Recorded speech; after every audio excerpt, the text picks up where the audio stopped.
नमस्कार, मी प्रियंका माय वर्ड माय लाईफ या चॅनलवरती तुम्हा सगळ्यांचे पुन्हा एकदा मनापासून स्वागत करते। तर आजच्या व्हिडिओमध्ये आपण पाहणार आहोत सुंदर अशी कॉटनमध्ये असणारी साडी एकदम टापटीप अशी कशी नेसायची। तर ही माझ्याकडे कॉटनमध्ये साडी आहे। जर याचं काठ बघितलं तर एकदम कडक आहे आणि त्याचं जे फॅब्रिक आहे ते टोटली वेगळं आहे काठाचं, पण साडीचं जे ओव्हरऑल कॉटन कापड आहे ते पूर्ण प्युअर कॉटनमध्ये आहे। तर अशा पद्धतीच्या साड्या आपण एकदम परफेक्ट पद्धतीने कशा वेअर करायच्या हे आजच्या व्हिडिओमध्ये आपण पाहणार आहोत। अशा साड्यांचं बरेचदा काय होतं, पाठीमागून जो आपला खालचा जो काठ आहे तो बरेचदा फोल्ड होतो आणि पाठीमागचा जो आपला ओव्हरऑल लुक आहे तो एकदमच खराब दिसायला लागतो। तर त्याच्यावरती सुद्धा मी तुमच्यासाठी एक टिप घेऊन आलेली आहे। त्याचबरोबर ओव्हरऑल साडी कशा पद्धतीने नेसायची एकदम सोप्या आणि साध्या पद्धतीत मी तुम्हाला एक्सप्लेन केलेला आहे। सो व्हिडिओ कुठेही स्किप न करता व्हिडिओ शेवटपर्यंत पहा। व्हिडिओ थोडा जरी आवडला तर व्हिडिओला लाईक, शेअर आणि अर्थात चॅनलला अजून सबस्क्राईब केले नसेल तर सबस्क्राईब सुद्धा करून घ्या। चला तर मग वेळ न घालवता व्हिडिओला सुरुवात करूया। तर ही आहे साडी जी की पूर्ण प्युअर कॉटन मध्ये आहे आणि पूर्ण साडीला दोन्ही बाजूला सुंदर असा काठ आहे आणि पूर्ण साडीला काठ आहे बरं का, फक्त खोचणीचा भाग सोडला तर, आणि त्याच्यावरती सुंदर अशी डिझाईन सुद्धा आहे। फक्त जो काठ आहे ना साडीचा तो फक्त थोडासा वेगळा धागा वापरलेला आहे, म्हणजे थोडासा कडक आहे। बाकी पूर्ण साडी एकदम सॉफ्ट आणि एकदम प्युअर कॉटनची आहे। तर साडीला मॅचिंग असा मी पेटीकोट वेअर करून घेतलेला आहे आणि जसं मी नेहमी सांगते की पेटीकोटची जी गाठ आहे ती डाव्या बाजूला बांधायची आणि जे एक्स्ट्रा फॅब्रिक आहे ना ते दोन्ही कमरेवरती सरकवून घ्यायचं, जेणेकरून समोर पोटावरती पेटीकोटचं एक्स्ट्रा फॅब्रिक नाही राहिलं पाहिजेत आणि त्याच्यामुळे मग आपलं पोट सुद्धा दिसू शकतं। त्यामुळे ते जे एक्स्ट्रा फॅब्रिक आहे ते दोन्ही साईडला असं सरकवून घ्यायचं। त्यानंतर बघा साडीचा खोचणीचा भाग आपण खोचून घेणार आहोत। तर त्यासाठी तुम्हाला जेवढी हाईट हवी आहे साडीची किंवा जेवढी लांबी हवी आहे तेवढी तुम्ही ठेवून घ्या आणि बाकीचं जे फॅब्रिक वरती एक्स्ट्रा राहील तेवढं पूर्णपणे आतमध्ये टकिंग करून घ्या। असा पूर्ण एक राऊंड आपल्या कमरेभोवती टकिंग करून सगळी साडी समोर आली पाहिजे अशा पद्धतीने। आता पूर्ण राऊंड टकिंग करून घेतल्यानंतर बघा आपल्याला सगळ्यात पहिला पदर काढून घ्यायचा आहे। तर पदर काढत असताना इथे मी पदराकडचा भाग जो आहे तो हातामध्ये असंच रँडमली गोळा करून घेतलेला आहे आणि तो आता आपल्याला आपल्या लेफ्ट शोल्डरवरती टाकून आपल्याला मेजरमेंट घ्यायचं आहे की केवढ्या लांबीचा किंवा केवढ्या लेंथचा तुम्हाला पदर हवा आहे। आणि जेवढ्या लांबीचा तुम्हाला पदर हवा आहे ते तुम्हाला समजल्यानंतर बाकीचं जे फॅब्रिक आहे किंवा हा जो काठ आहे तो इथं डाव्या कमरेवरती आपल्याला खोचून घ्यायचा आहे तात्पुरता। त्यानंतर आता आपल्याला सगळ्यात पहिला पदराच्या प्लीट्स काढून घ्यायच्या आहेत। पदराच्या प्लीट्स कशा काढायच्या हे मी बऱ्याचदा सांगितलेलं आहे खूप साऱ्या व्हिडिओजमध्ये, तरीसुद्धा पुन्हा एकदा सांगते। समोरचा जो पार्ट आहे तो अशा पद्धतीने फोल्ड करून घ्यायचा आणि जशा आपण निरी प्लीट्स काढतो तशाच पद्धतीने आपण इथं पदराच्या सुद्धा प्लीट्स काढून घ्यायच्या। जेवढा पदर तुम्हाला रुंद किंवा बारीक हवा असेल तेवढ्या रुंदीच्या तुम्ही इथं प्लीट्स काढून घ्या। त्यानंतर प्लीट्स हाताने व्यवस्थित अशा अरेंज करून घ्या। डाव्या हातामध्ये सगळ्या प्लीट्स घट्ट पकडून वरच्या बाजूला घेऊन जायचे हात आणि उजव्या हाताने जेवढ्या मापाचा तुम्ही पदर किंवा जेवढ्या लांबीचा पदर पकडलेला होता ना तेवढ्या ज्या निऱ्या आहेत पदराच्या त्या व्यवस्थित हातामध्ये अरेंज करून घ्यायच्या आणि त्यानंतर उजव्या हातामधल्या ज्या निऱ्या आहेत त्या डाव्या शोल्डरवरती ठेवून तिथं आपल्याला छान अशी पिन लावून घ्यायची। आता इथे आपला पदर तर काढून झालेला आहे आणि पदर काढल्याच्या नंतर आपण नेहमी काय करतो, हा कमरेवरचा जो काठ आहे तो सेट करतो।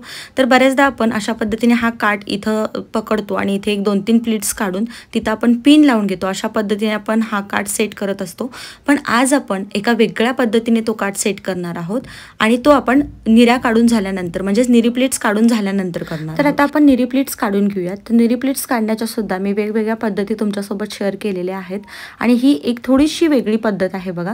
म्हणजे प्रत्येक निरी काढल्यानंतर मी जो निरीला पकडलेला हात आहे तो पूर्ण हात बाहेर काढून पुन्हा निरीवरती ठेवत आहे।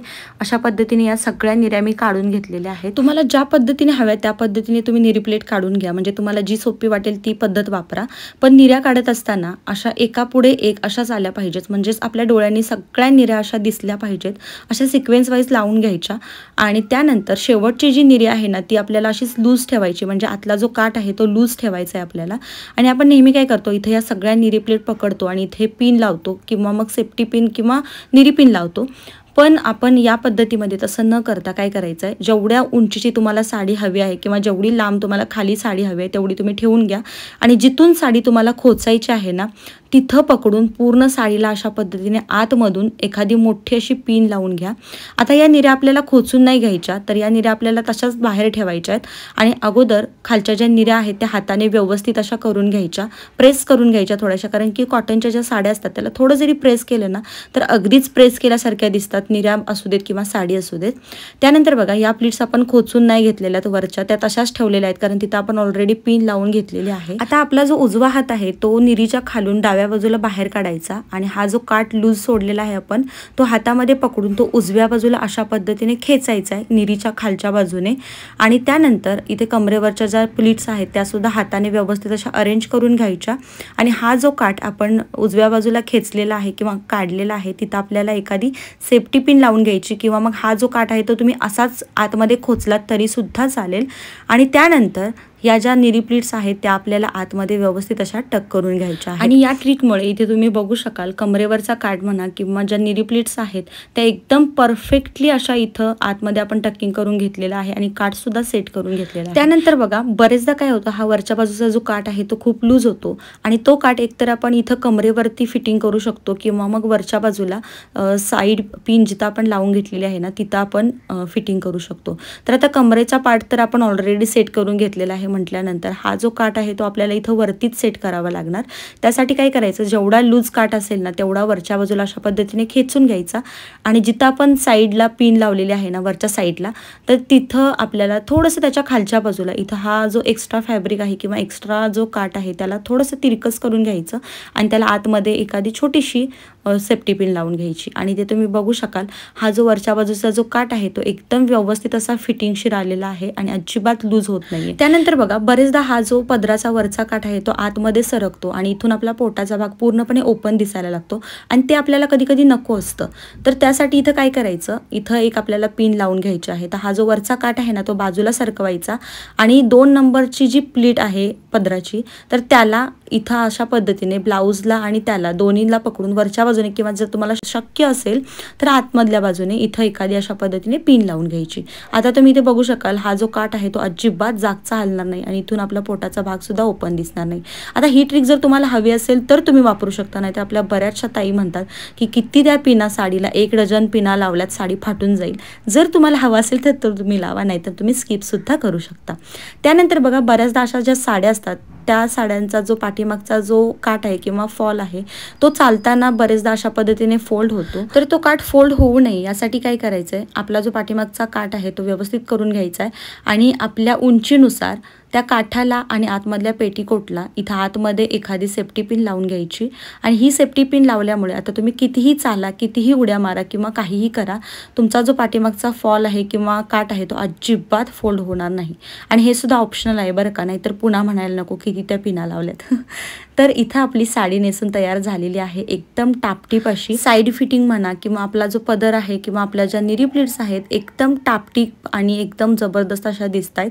जर तुम्ही अशा पद्धतीने साडी वेअर केलात किंवा ह्या टिप्स ट्रिक्स वापरून जर तुम्ही साडी नेसलात तर नक्कीच लोक तुमची तारीफ करतील. सो नक्की या ट्रिक्स वापरून बघा. हा होता आपला आजचा व्हिडिओ. आय होप तुम्हाला हा आजचा व्हिडिओ आवडला असेल आणि व्हिडिओमधून काही ना काही टिप्स ट्रिक्स मिळाल्या असतील अशी अपेक्षा करते आणि आजचा व्हिडिओ इथंच थांबवते. तुम्हाला जर हा व्हिडिओ आवडला असेल तर प्लीज कॉमेंटमध्ये सांगायला विसरू नका. त्याचबरोबर चॅनलला सबस्क्राईब केलं नसेल तर सबस्क्राईब करून घ्या. तुमच्या खूप साऱ्या मैत्रिणींपर्यंत हा व्हिडिओ पोहोचवा, त्यांना सुद्धा सबस्क्राईब करायला सांगा. चला तर मग आजचा व्हिडिओ इथंच थांबवते. पुन्हा भेटूया अशाच एका नवीन आणि गोडशा व्हिडिओमध्ये. तोपर्यंत बाय बाय.